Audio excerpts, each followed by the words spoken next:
नमस्कार साथियों, हिंदी विद के डी शर्मा ऑनलाइन प्लेटफॉर्म में आपका फिर से एक बार बहुत बहुत स्वागत है।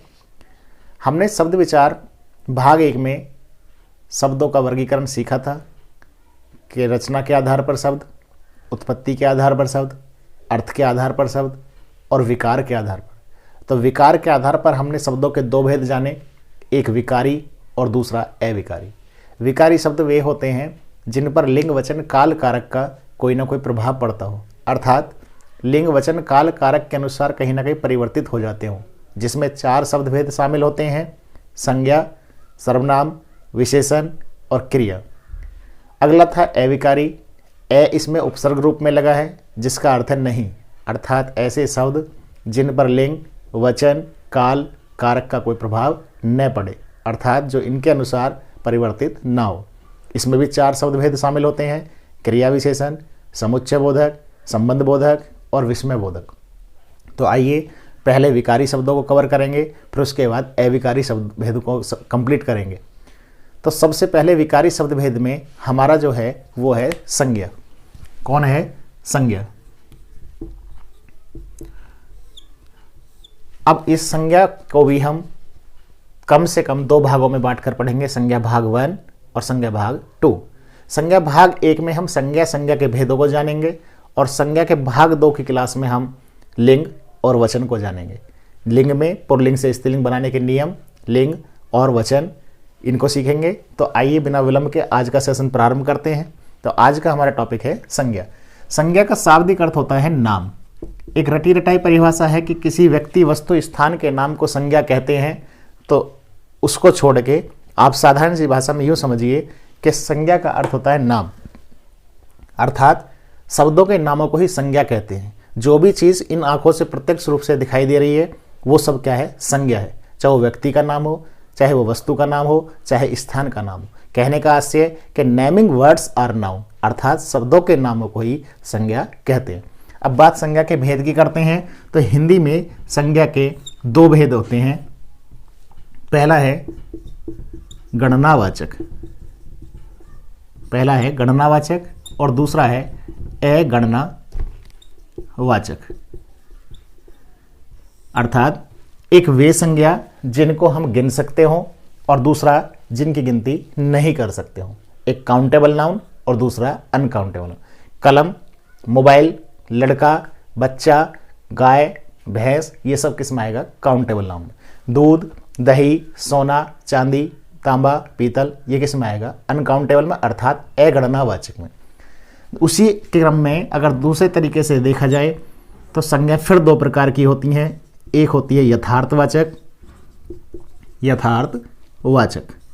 दूसरा होता है भाववाचक। देखिए साथियों, यथार्थवाचक से आशय है कि वो संज्ञाएं शब्द जिन्हें हम किसी न किसी रूप में देख सकते हो, छू सकते हो, चख सकते हो, उसके पास जा सकते हो, अनुभव कर सकते हो, ये क्या होती है? यथार्थवाचक संज्ञा। और भाववाचक संज्ञा क्या है? कि जिन्हें हम रंग, रूप, गुण, दोष, दशा, अवस्था, अर्थात भाव या विचारों से केवल महसूस करते हो। इस यथार्थवाचक के अंतर्गत हमारी 4 संज्ञा आती हैं। वो कौन कौन है? पहला है जातिवाचक संज्ञा, दूसरा है व्यक्तिवाचक संज्ञा, तीसरा है समूहवाचक संज्ञा, चौथा है पदार्थवाचक संज्ञा। इसी का दूसरा नाम द्रव्यवाचक, एक द्रव है और ये द्रव्यवाचक संज्ञा या फिर धातुवाचक संज्ञा, ये इसी के नाम हैं। तो यथार्थवाचक में 4 हैं: जातिवाचक, व्यक्तिवाचक, समूहवाचक, पदार्थवाचक या द्रव्यवाचक या धातुवाचक। इन 4 संज्ञाओं को हम या तो छू सकते हैं, चख सकते हैं, देख सकते हैं, पास आ सकते हैं। भाववाचक संज्ञा में केवल वे संज्ञाएं आएंगी जिन्हें हम केवल भाव या विचारों से, दशा, अवस्था से महसूस कर सकते हैं। अब इन 4 के विषय में जानते हैं कि ये क्या होती हैं। यहीं पर देखा जाए, अगर क्वेश्चन पूछे कि हिंदी में संज्ञा के भेद कितने होते हैं, तो हिंदी में मूल रूप से संज्ञा के भेद कितने होते हैं? 3, और कुल कितने भेद होते हैं? 5। ये 5 भेद मुख्य रूप से अंग्रेजी में प्रयोग किए जाते हैं। Common noun, proper noun, collective noun, material noun और एब्स्ट्रैक्ट नाउन। पढ़ना हमें भी हिंदी में ये पांचों हैं, लेकिन मुख्य रूप से 5 किस में प्रयोग की जाती हैं? अंग्रेजी में। हिंदी में मूल रूप से संज्ञा के भेद कितने हैं? 3। यदि 3 और 5 दोनों विकल्प में आता है तो आप 5 को ही वरीयता देंगे। अगली, अब एक एक को जानते हैं। सबसे पहला है जातिवाचक संज्ञा। जातिवाचक संज्ञा का मतलब है कि वह संज्ञा जिससे एक ही प्रकार की जाति का, एक ही प्रकार की वस्तुओं का बोध होता हो। जैसे यूं कहे मानव, बच्चा या लड़का। बच्चा कहने से संपूर्ण बच्चों का बोध होता है, चाहे वो यहाँ का हो, चाहे इलाहाबाद का हो, चाहे अमेरिका का हो। तो बच्चा कहने से संपूर्ण बच्चा जाति का बोध हो जाता है। जातिवाचक संज्ञा का आशय है कि किसी का भी एक सामान्य नाम उसी जाति या वर्ग का जातिवाचक संज्ञा कहलाता है। दूसरी बात, जातिवाचक से आशय है कि जो कभी ना परिवर्तित होती हो, जो कभी परिवर्तित ना होती हो। अभी नदी है तो कल को हम इसे बदल के घोड़ा, बकरी, चम्मच, बैल, कुत्ता नहीं कह सकते। लड़का है तो लड़का एक जाति है जिससे संपूर्ण जाति का बोध होता है।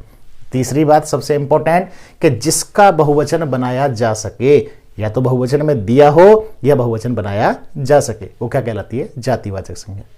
एक लाइन में समझिए कि वह संज्ञा जिससे संपूर्ण जाति का बोध होता हो और साथ ही उसका बहुवचन बनाया जा सकता हो, तो क्या कहलाती है? जातिवाचक संज्ञा। और जो कभी परिवर्तित नहीं होती है।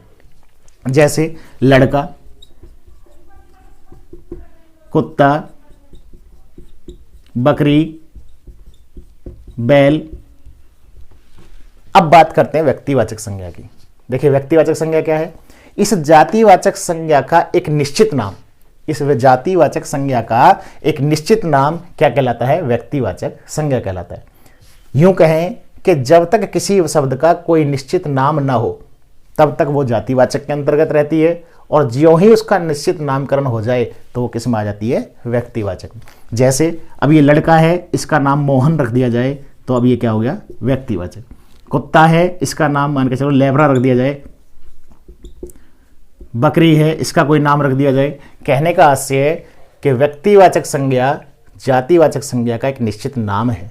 दूसरी बात, व्यक्तिवाचक संज्ञा का बहुवचन नहीं बनाया जा सकता, और व्यक्तिवाचक संज्ञा एक निश्चित, एक व्यक्तिगत अकेले का बोध कराती है। कपिल कहने से कपिल का बोध होता है। कपिल हो तो 50 हो सकते हैं, लेकिन सबके गुण अवगुण अलग अलग होते हैं। तो जातिवाचक संज्ञा संपूर्ण जाति का बोध कराती है, और व्यक्तिवाचक संज्ञा जातिवाचक संज्ञा का एक निश्चित नाम होती है। जातिवाचक को कभी नहीं बदल सकते, और व्यक्तिवाचक को जब चाहे तब बदला जा सकता है। वो कैसे? अब से पहले इलाहाबाद था, अब हो गया प्रयागराज। पहले हज था, टेलीनॉर हुआ, यूनिनॉर हुआ, फिर वोडाफोन हुआ। कहने का आशय वो कभी भी बदली जा सकती है। नेक्स्ट, समूहवाचक संज्ञा। समूहवाचक संज्ञा क्या है? जातिवाचक संज्ञा का एक समूह, जातिवाचक संज्ञा का एक समूह ही समूहवाचक संज्ञा कहलाता है। वो कैसे? अभी देखिए, एक है तो विद्यार्थी, और बहुत सारे हैं तो क्या हो जाए? कक्षा। एक है तो सिपाही, और बहुत हैं तो सेना। कुछ लोगों की भीड़ इकट्ठी हो रही है तो भीड़ क्या है? समूहवाचक संज्ञा। कहने का तात्पर्य कि जातिवाचक संज्ञा का एक समूह, जो समूह का बोध कराता हो। समूह क्या होता है? 2 या 2 से अधिक का एक ग्रुप, वही समूहवाचक संज्ञा कहलाती है। भीड़, सेना, परिवार, झुंड, टीम, दल, गिरोह, परिवार, ये सब क्या है? कक्षा, ये सब क्या है? समूहवाचक संज्ञा। नेक्स्ट बात करते हैं पदार्थवाचक संज्ञा की। पदार्थवाचक संज्ञा क्या है? कि जो भी पदार्थ की किसी भी अवस्था के रूप में जो वस्तु मौजूद हो, उसे ही हम पदार्थवाचक संज्ञा कहते हैं। पदार्थवाचक संज्ञा चाहे ठोस रूप में हो, द्रव में हो, चाहे गैस में हो, चाहे प्लाज्मा में हो, चाहे कोलाइडी विलयन में हो। कहने का तात्पर्य कि पदार्थ की किसी भी अवस्था के रूप में जो वस्तु मौजूद हो, उसे ही हम पदार्थवाचक संज्ञा कहते हैं। जैसे सोना, चांदी, तांबा, पीतल, स्टील, दूध, दही, लोहा, कंकड़, मिट्टी, पत्थर, अनेकों हैं। तो ये क्या कहती हैं? पदार्थवाचक संज्ञा। यही याद करेंगे कि पदार्थवाचक संज्ञा का या मेटल नाउन का कभी बहुवचन नहीं बनाया जाता। अब सबसे इंपॉर्टेंट नेक्स्ट है भाववाचक संज्ञा। नेक्स्ट कौन है? भाववाचक संज्ञा। वह संज्ञा जिसे हम भाव या विचारों से महसूस करते हो, गुण दशा से महसूस करते हो, ये क्या होता है? भाववाचक संज्ञा। जैसे कि अभी है गरीबी, तो गरीबी को छुआ नहीं जाएगा, चखा नहीं जाएगा, गिना नहीं जाएगा, उसकी रंग रूप या दशा अवस्था को देख के ही हम आइडिया लगा लेंगे ये गरीबी। ईमानदारी, बेईमानी, कायरता, निर्धनता, मधुरता, मातृत्व, पितृत्व, तो ये सब क्या है? भाववाचक संज्ञा है। भाववाचक संज्ञा वास्तव में अपने आप में कोई संज्ञा नहीं है। इसे हम जातिवाचक संज्ञा से, व्यक्तिवाचक संज्ञा से, क्रिया से, विशेषण से, अव्यय से बना सकते हैं। वो कैसे बनती है, आइए उसकी बात करते हैं। तो सबसे पहले अब भाववाचक संज्ञा को बनाना देखते हैं। अब भाववाचक संज्ञा को सबसे पहले हम बनाते हैं जातिवाचक संज्ञा से। किससे बनाते हैं? जातिवाचक संज्ञा से। अब हम 2 कॉलम बना लिए, जातिवाचक संज्ञा और नेक्स्ट है भाववाचक संज्ञा। अब जातिवाचक संज्ञा से भाववाचक संज्ञा कैसे बनती है? तो जातिवाचक में शब्द लिखा जैसे कि बच्चा, तो बच्चा, लड़का, माता, पिता, भाई, दोस्त, नेता, इस तरह से हमने कुछ शब्द लिखे हैं केवल एक एग्जाम्पल के रूप में। आप अपने से भी स्वयं से बना सकते हैं और ये आपका प्रयास भी रहना चाहिए कि अकेले टीचर पर डिपेंड न रह के, क्योंकि self study gives you fourth direction. स्व अध्ययन ही आगे का रास्ता तय करता है। Practice makes a man perfect, अभ्यास ही व्यक्ति को पूर्ण बनाता है। तो मैं उम्मीद करता हूं कि आप इन शब्दों के साथ साथ अपने से स्वयं से जो भी आपका आइडिया आता है, जो विचार आते हैं कि इस शब्द का क्या बन सकता है, वो या तो लेके आएं, हमसे पूछें, कमेंट बॉक्स के माध्यम से पूछें, या स्वयं से फिर अपने से एक टेबल बनाइए कि इस शब्द का जातिवाचक से भाववाचक संज्ञा क्या बन सकता है, क्योंकि अधिकतर परीक्षा में इसी से क्वेश्चन पूछे जाते हैं। तो देखते हैं, बच्चे से बना बचपन। अब देखिए, बचपन शब्द जो है, बचपन को महसूस किया जाएगा उसके बचपने को देख के। बच्चा है, बचपन है, तो बचपन कोई ऐसी चीज नहीं है कि 2 बचपन, 4 बचपन, 6 बचपन। तो बचपन केवल एक भाव है। बचपन क्या है? केवल भाव है, अवस्था है। लड़का, लड़कपन, माता, मातृत्व, मातृत्व, पिता, पितृत्व, भाई, भ्रातृत्व, या फिर भाईचारा, या फिर भाईचारा, दोस्त से दोस्ती, या फिर दोस्ताना, दो नेता से नेतृत्व। तो ये हमने जातिवाचक से भाववाचक संज्ञाएं बनाई। आप स्क्रीनशॉट लेना चाहते हैं, इसका स्क्रीनशॉट ले लीजिए। तो जातिवाचक से भाववाचक संज्ञा, मैं पहले ही बताया है कि भाववाचक संज्ञा को हम कई तरीके से बना सकते हैं, क्योंकि वो भाव है, विचार हैं जिन्हें हम महसूस करते हैं। आइए चलिए नेक्स्ट बात करते हैं। अब फिर अगला बनाते हैं हम, नेक्स्ट है विशेषण से। नेक्स्ट क्या है? विशेषण से। एक तरफ हम विशेषण लिखेंगे और दूसरी तरफ भाववाचक संज्ञा लिखेंगे। अब विशेषण क्या होती हैं, पहले इसको समझें, फिर उसके बाद इसको बनाएंगे। विशेषण का तात्पर्य है कि ऐसे शब्द जो किसी संज्ञा या सर्वनाम की विशेषता बताए। मैं एक अच्छा लड़का हूं, तो मैं क्या है? सर्वनाम, इसकी विशेषता बता रहा है कैसा लड़का है, अच्छा। यह एक काला कलम है, तो ये क्या हुआ? इसकी विशेषता बता रहा है। अर्थात वे शब्द जो किसी संज्ञा या सर्वनाम की विशेषता बताएं उन्हें विशेषण कहते हैं, और जिस शब्द की बताएं उसे विशेष्य कहते हैं। यह एक काला घोड़ा है, तो काला विशेषण है और घोड़ा उसमें क्या है? विशेष्य है। तो उन्हीं विशेषण शब्दों से हम क्या बनाएंगे? भाववाचक संज्ञा। यहां एक छोटी सी बात याद रखेंगे कि जितने भी रंग होते हैं, काला, नीला, पीला, हरा, जो भी कलर होते हैं, वो भी क्या होते हैं? एक तरीके से विशेषण होते हैं। सभी क्या है? विशेषण, किसी ना किसी की विशेषता बताएंगे। काला कलम, नीला कलम, पीला कलम, पीला फूल, लाल फूल, हरा फूल, कहने का आशय कि सभी रंग क्या होते हैं? विशेषण होते हैं। अब विशेषण से बनाते हैं भाववाचक संज्ञा। देखें, जैसे सबसे पहले लिखा है अच्छा। अब अच्छा क्या है? एक विशेषण है। अब इस अच्छे से, अच्छा से क्या बना? अच्छाई।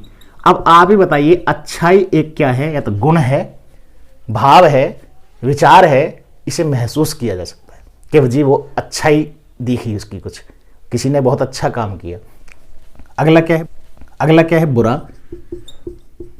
नेक्स्ट क्या है? काला। अगला है लंबा, नेक्स्ट क्या है, लंबा, फिर है मोटा, फिर है सुंदर, फिर है मधुर, फिर है गरीब, फिर है अमीर, नेक्स्ट है बूढ़ा। देखिए ध्यान से, ये मैंने एक साइड में कुछ विशेषण से लिखे हैं, कुछ विशेषण लिखे हैं। विशेषण का मतलब जो किसी की विशेषता बताए। अब इस विशेषण से भाववाचक संज्ञा बनेगी अच्छे से अच्छाई, बुरे से बुराई, काले से कालापन, लंबे से लंबाई, मोटे से मोटापा, मोटे से मोटापा, सुंदर से सुंदरता, सुंदरता, मधुर से मधुरता, गरीब से गरीबी, अमीर से अमीरी, बूढ़े से बुढ़ापा, बूढ़े से बुढ़ापा। तो इस प्रकार से ये विशेषण से हमारे क्या तैयार हुए, भाववाचक संज्ञा। आप इसका स्क्रीनशॉट ले लीजिए, ये क्या हुए, भाववाचक संज्ञा विशेषण से। अब नेक्स्ट बात करते हैं, अगला बनता है क्रिया से। अगला बनता है क्रिया से। अब हम देखेंगे क्रिया से भाववाचक संज्ञा कैसे बनती है। क्रिया, और इधर लिखा हमने भाववाचक संज्ञा। सबसे पहले क्रिया को जानिए। क्रिया क्या है? क्रिया का मूल रूप होता है धातु। अब धातु एक वो भी है, सोना चांदी तांबा पीतल, ये भी एक धातु है, लेकिन यहां धातु से आशय है कि क्रिया का मूल रूप ही क्या होता है, धातु। पठ, गम, गच्छ, कृत, कहने का आशय कि क्रिया का मूल रूप धातु होता है और क्रिया का तत्सम रूप धातु है, अर्थात काम के करने वाले शब्दों को ही हम क्रिया कहते हैं। लिखना, पढ़ना, हंसना, बोलना, खेलना, कूदना, मारना, पीटना, लटकना, थूकना, तैरना, सब क्या है, क्रिया। अब उन क्रिया शब्दों से भी हम क्या बनाएंगे, भाववाचक संज्ञा। भाववाचक संज्ञा देखिए ध्यान से। सबसे पहला है पढ़ना। सबसे पहला पढ़ना, लिखना, खेलना, सजाना, मुस्कुराना, दौड़ना, जोतना, पोतना, बहुत सारी संज्ञाएं हैं जिनसे आप स्वयं से भी बना सकते हैं, केवल यहां उदाहरण स्वरूप दिए कुछ शब्द हैं।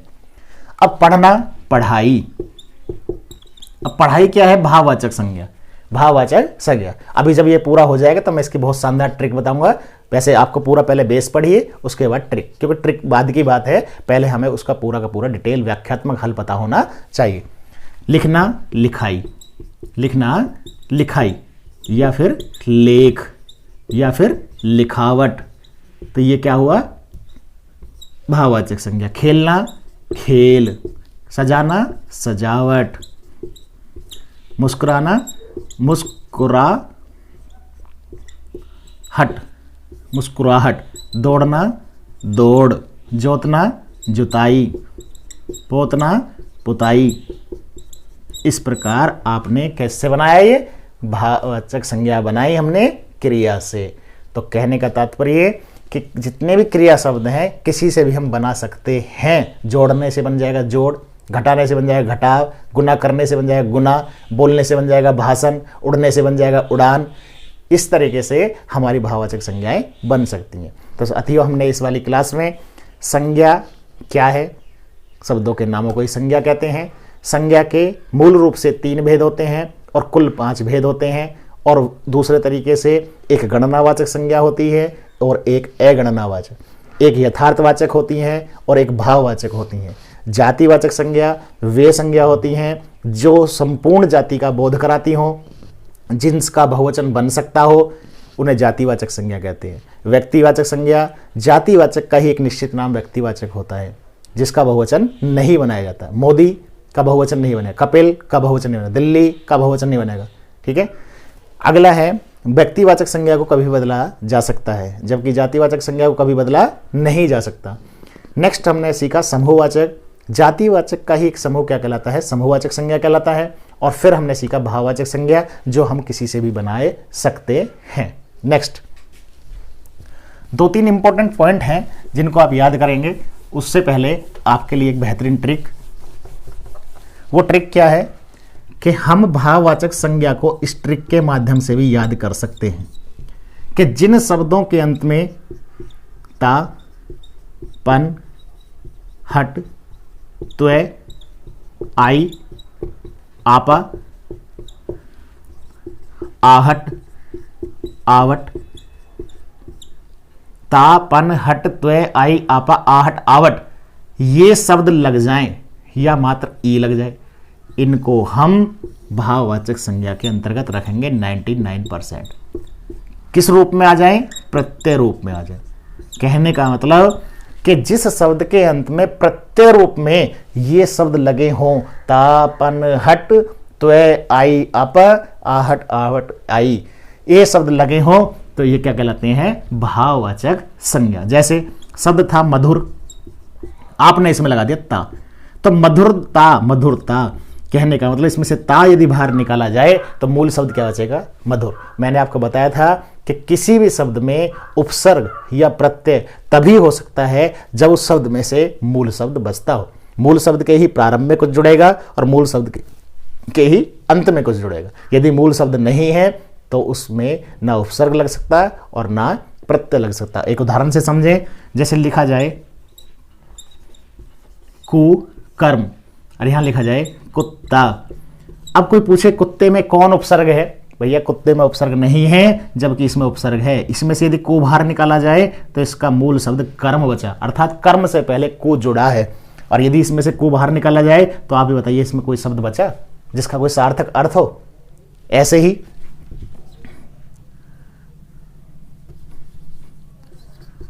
बेशर्म, बेशर्म और लिखा जाए बेल। अब आप बताइए कि किस शब्द में उपसर्ग है? उपसर्ग का एक ही कॉन्सेप्ट आप माइंड में रखिए कि मूल शब्द के ही प्रारंभ में, आदि में, शुरू में, पूर्व में जुड़ता है कुछ, और प्रत्यय का भी एक कॉन्सेप्ट रखिए कि मूल शब्द के ही अंत में कुछ जुड़कर नया रंग, रूप पर अर्थ देता है। अब बे शर्म में से बे बाहर निकाले तो शब्द क्या बचा? शर्म। और यदि इसमें से बे बाहर निकाले तो आप ही बताइए इसका कोई अर्थ निकला क्या? ऐसी प्रकार जैसे लिखा जाए मधुरता, मधुरता, और यहां लिखा जाए जूता। अब यदि इसमें से मैं ता बाहर निकालूं तो मेरा मूल शब्द क्या बचा? मधुर। अर्थात इस शब्द में प्रत्यय है, अर्थात इस शब्द में प्रत्यय है क्योंकि यहां पे मूल शब्द बच रहा है। और यदि इसमें से ता में बाहर निकालूं तो आप बताइए इसका कोई शब्द का अर्थ हुआ सार्थक? तो कहने का आशय प्रत्यय या उपसर्ग मूल शब्द में ही जुड़ते हैं। तो जिन शब्दों के अंत में प्रत्यय स्वरूप ता, पन, हट, त्वय, आई, आपा, आहट, आवट, आई ये शब्द मिलते हैं तो उन्हें क्या कहेंगे हम? भाववाचक संज्ञा। तो आज की क्लास में हमने संज्ञा, संज्ञा के भेदों को जाना। नेक्स्ट क्लास में हम लिंग और वचन की बात करेंगे। आप अपने अमूल्य कीमती सुझाव, बहुमूल्य सुझाव मुझे कमेंट बॉक्स के माध्यम से देते रहें। निरंतर प्रयास रहेगा बेहतर से बेहतर आपके साथ कार्य किया जाए। बहुत बहुत धन्यवाद। Thank you very much.